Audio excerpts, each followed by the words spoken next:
38% of that will have to come from Social Security, 17% will have to come from company pension plans, and 4% from other sources, such as being a Walmart door greeter.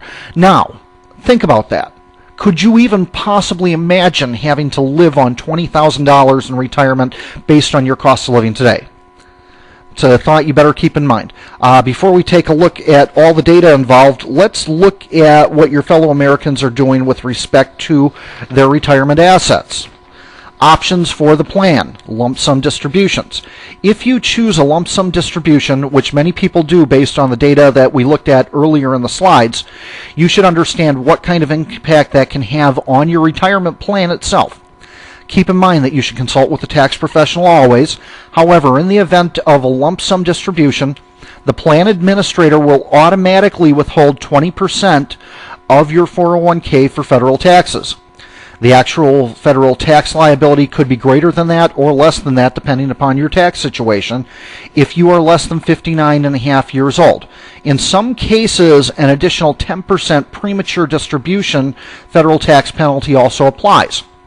Where it may not apply is under the circumstances of death, disability, or you terminated employment after age 55, you distributed the money over your lifetime, then uncovered medical expenses exceeded 7.5% of your taxable income, or if there's a qualified domestic relations order, such as a divorce, for example, depending on where you live, and may also be subject to state and local taxes.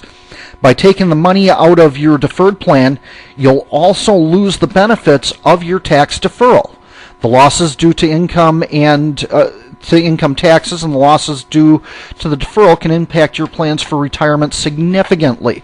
So when you start taking a look at a lump sum distribution out of your 401k plan, you may be making a grave mistake when it comes to your retirement in itself. Now, for example, if you were at age, and we'll pick any age as long as it's before 59 and a half, so 47, and you had $50,000 in a qualified retirement plan, and you exercise the lump sum distribution option. 20% of that comes out as mandatory tax holdings for federal taxes, so that amount becomes $10,000. If you're in a 28% bracket, there's going to be additional income tax of $4,000. And now you've got a 10% premature withdrawal federal penalty of $5,000, which further reduces the lump sum. After subtracting all of those amounts, your original $50,000 will be decreased by 38%, and now you've got $31,000 in net cash. Now keep in mind, this example is for illustrative purposes only and does not reflect fees or expenses associated with any of the products you may be working with. Also, no state or local taxes have been calculated to deduct from this example.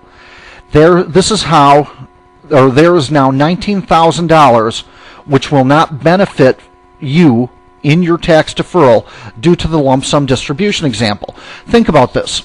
You have just taken from $50,000, which was designed for your retirement plan, in a lump sum distribution, and you ended up with $31,000 for doing that.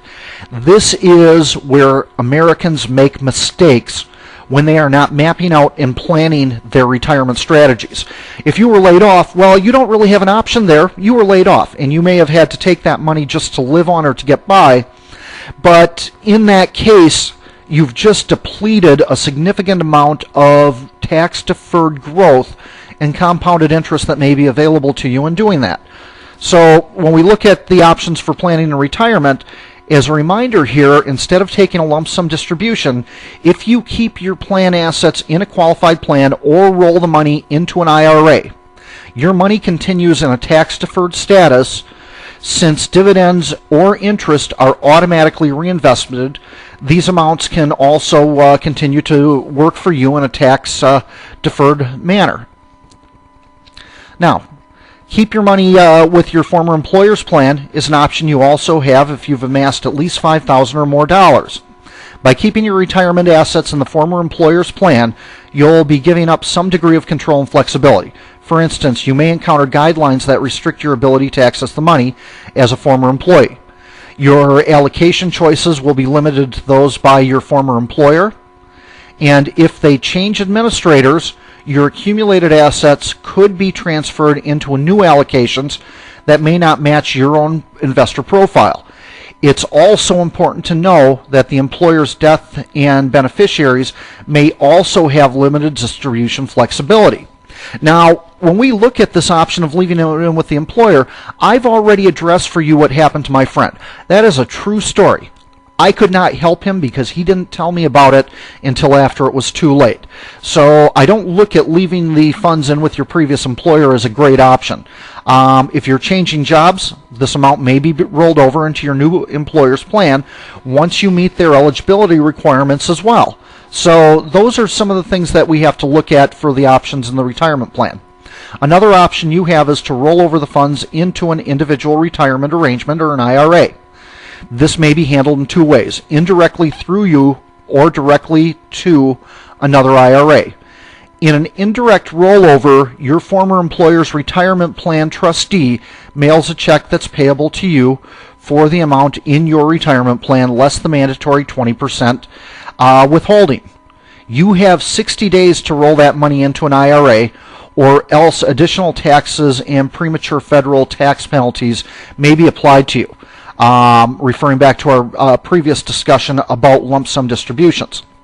The 20% that's withheld can be claimed when you file your federal tax return. However, if you have a tax liability, you may not get the entire amount withheld returned.